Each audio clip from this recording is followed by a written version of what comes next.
My name is Andrew Blalock, and I teach Christian philosophy and religion at First Baptist School.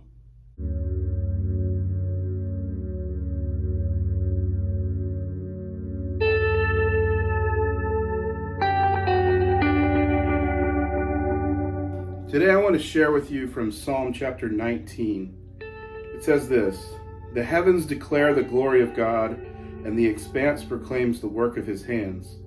Day after day they pour out speech. Night after night they communicate knowledge.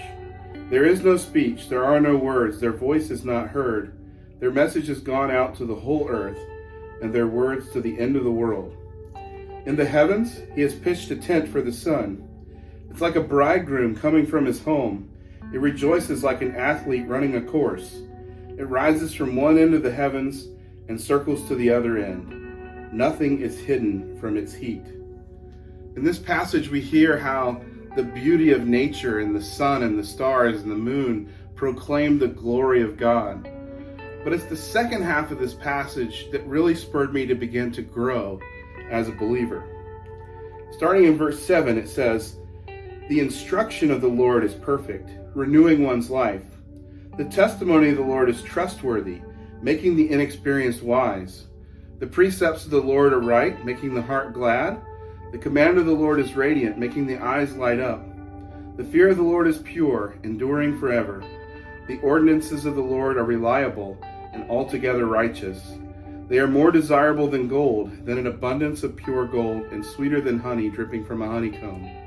In addition, your servant is warned by them, and in keeping them there is an abundant reward. Who perceives his unintentional sins? Cleanse me from my hidden faults. Moreover, keep your servant from willful sins. Do not let them rule me.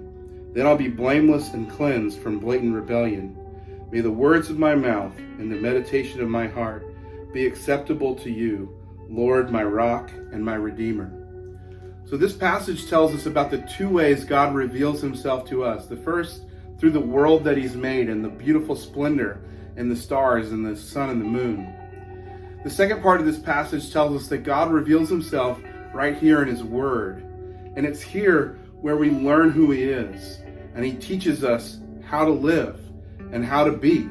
And so it's through reading his word and meditating on it that we get a sense of what it means to grow as a Christian.